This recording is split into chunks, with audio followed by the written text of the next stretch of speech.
Assalamualaikum warahmatullahi wabarakatuh. Hari ini kita akan membahas kembali mata kuliah teori sosiologi klasik, khususnya dengan tokoh sosiologi yaitu Max Weber. Nah, pertama kita akan mengetahui terlebih dahulu tentang riwayat hidup dari Weber tersebut. Weber adalah salah seorang tokoh teori sosiologi klasik yang lahir di Erfurt pada tahun 1864. Kemudian dia dibesarkan di Berlin karena keluarganya pindah ketika dia berumur 50 tahun.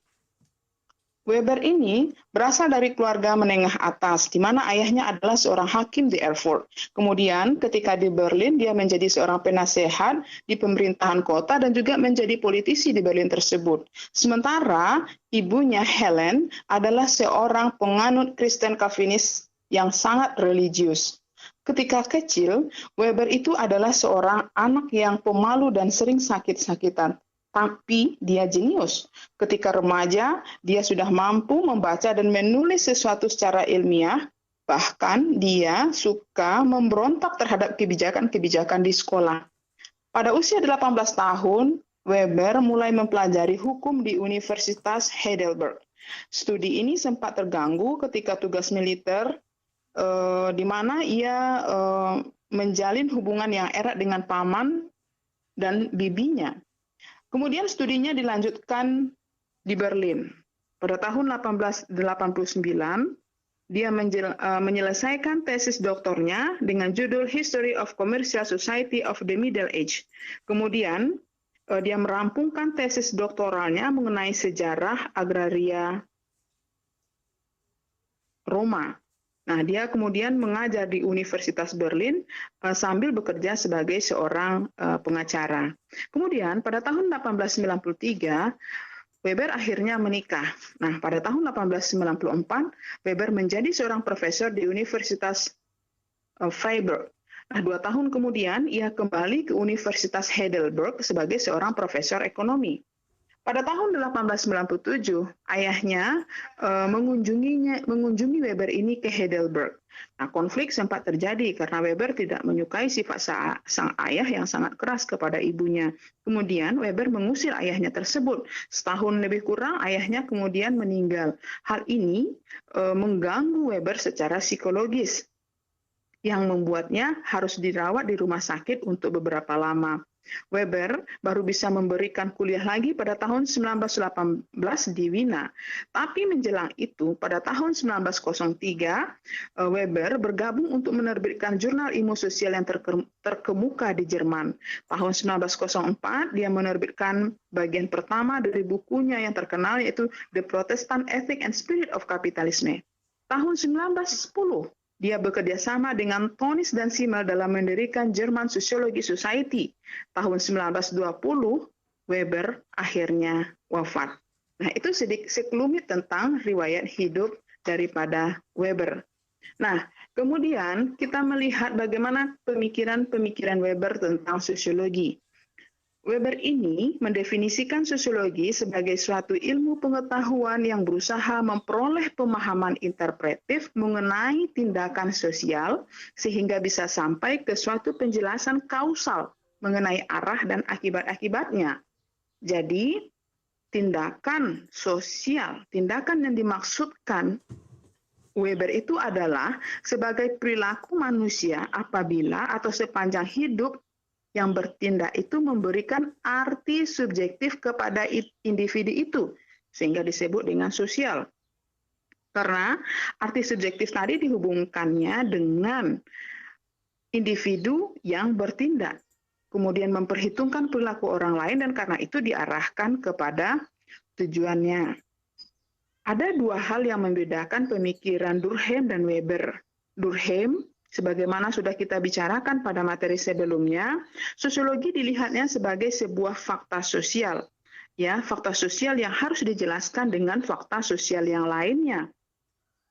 Sementara Weber melihat fakta sosial itu adalah sesuatu yang didasarkan pada motivasi individu dan tindakan sosial. Yang real itu menurut Durkheim adalah masyarakat, tetapi yang real menurut Weber itu adalah individu. Yang real menurut Durkheim itu adalah masyarakat yang terlepas daripada individu yang ada di dalamnya dan bekerja dengan prinsipnya sendiri yang tidak harus mencerminkan maksud dan individu yang sadar.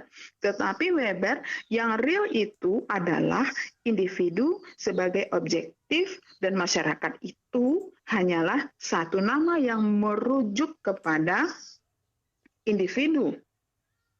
Contohnya dari apa yang disampaikan Durkheim kemarin itu kan mengenai teori organik ya, yang ada dalam masyarakat, berbagai teori organik yang ada dalam masyarakat. Masyarakat itu merupakan suatu kenyataan yang lebih dari sekedar jumlah-jumlah bagiannya tersebut.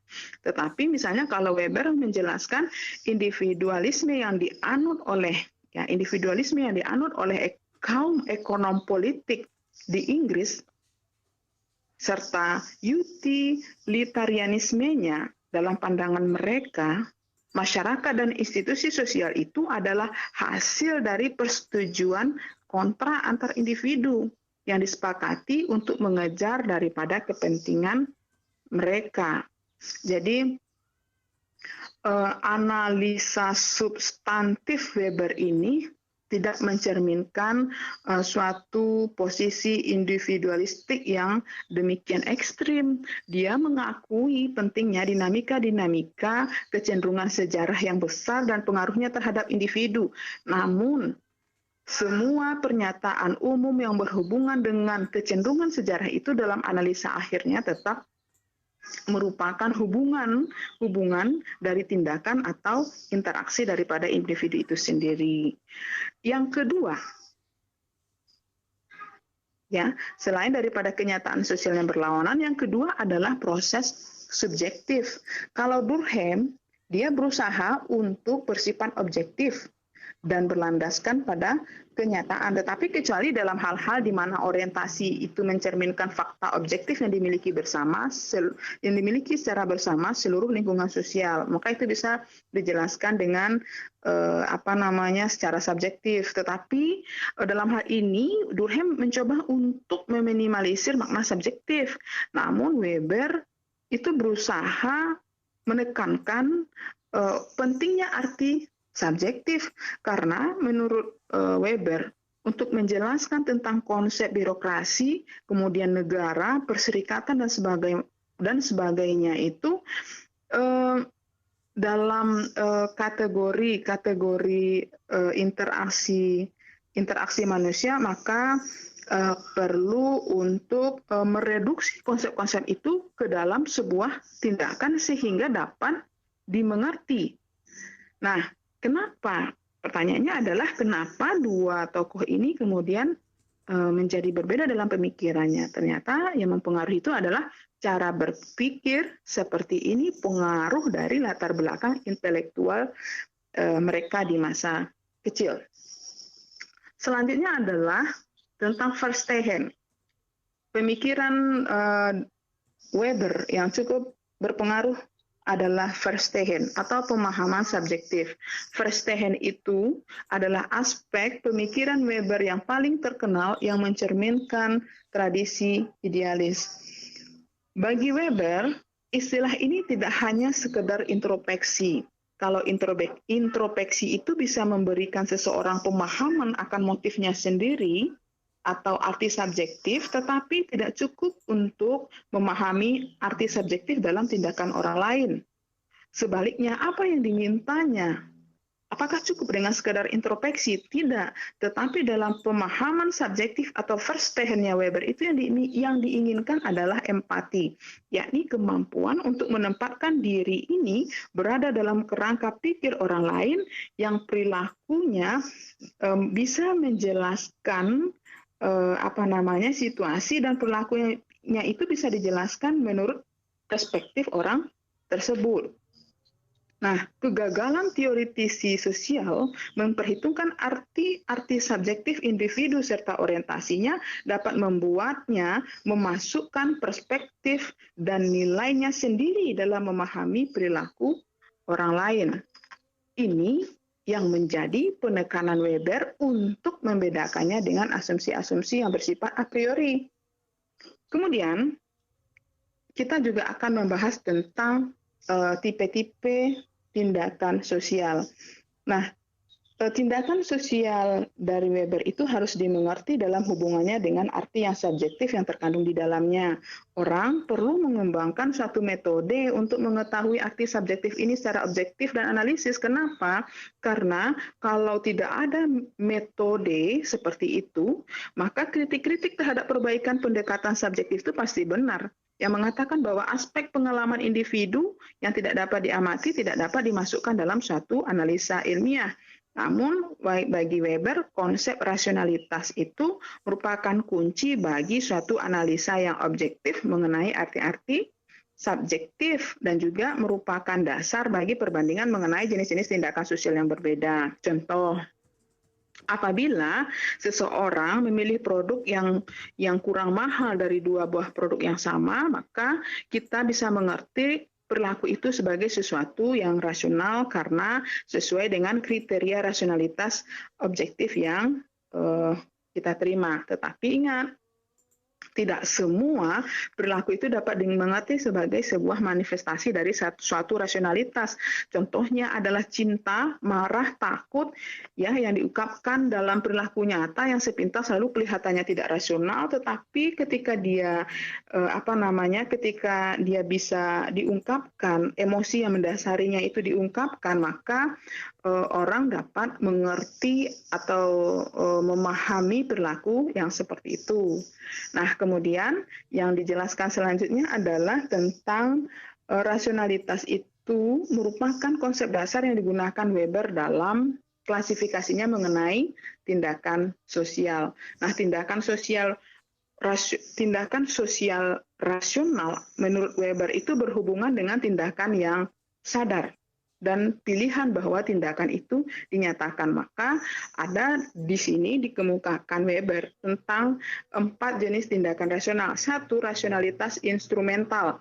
Rasionalitas instrumental yaitu adalah sebuah tindakan yang rasional di mana ada alat yang dinilai dapat mencapai tujuan yang dipilih. Apa alat yang dapat apa alatnya tersebut?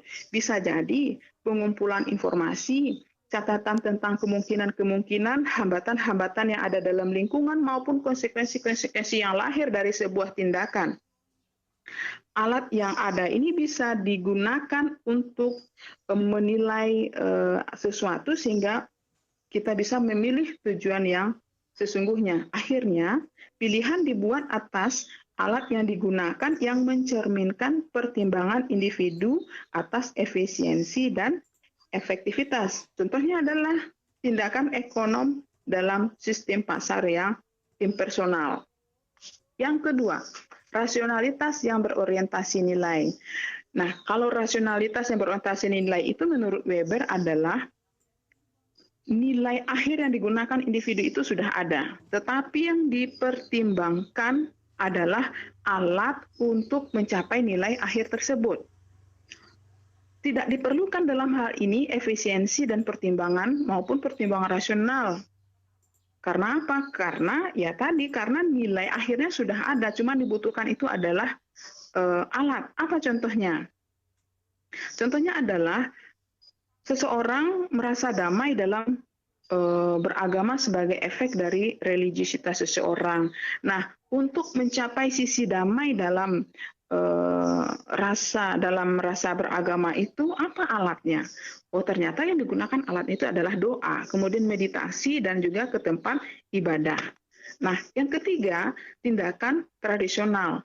Kalau tindakan tradisional itu merupakan sebuah tindakan yang bersifat non-rasional. Karena apa? Karena perilaku yang diperlihatkan itu sudah menjadi sebuah kebiasaan bagi individu tersebut.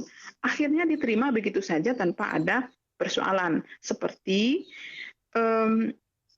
harus ada kemenyan misalnya dalam setiap doa bersama. Nah, ini kemenyan itu dianggap sebagai sebuah tradisi nenek moyang yang diwariskan dari generasi ke generasi berikutnya. Dan ini dianggap sebagai sebuah tindakan yang tradisional. Yang keempat, itu adalah tindakan afektif. Tindakan afektif ini adalah tindakan yang didasari oleh emosi dan dominasi perasaan tanpa refleksi intelektual dan perencanaan yang sadar. Contohnya, seseorang yang sedang marah, jatuh cinta, takut, atau gembira, berarti dia sedang memperlihatkan tindakan yang afektif. Tindakan itu benar-benar tidak rasional karena kurangnya pertimbangan logika, pertimbangan ideologi, atau kriteria rasional lainnya. Nah, jadi untuk hari ini, untuk pertemuan kali ini, kita berbicara tentang pemikiran Weber sampai pada batas itu saja. Kita akan lanjutkan pada pertemuan selanjutnya. Terima kasih. Assalamualaikum warahmatullahi wabarakatuh.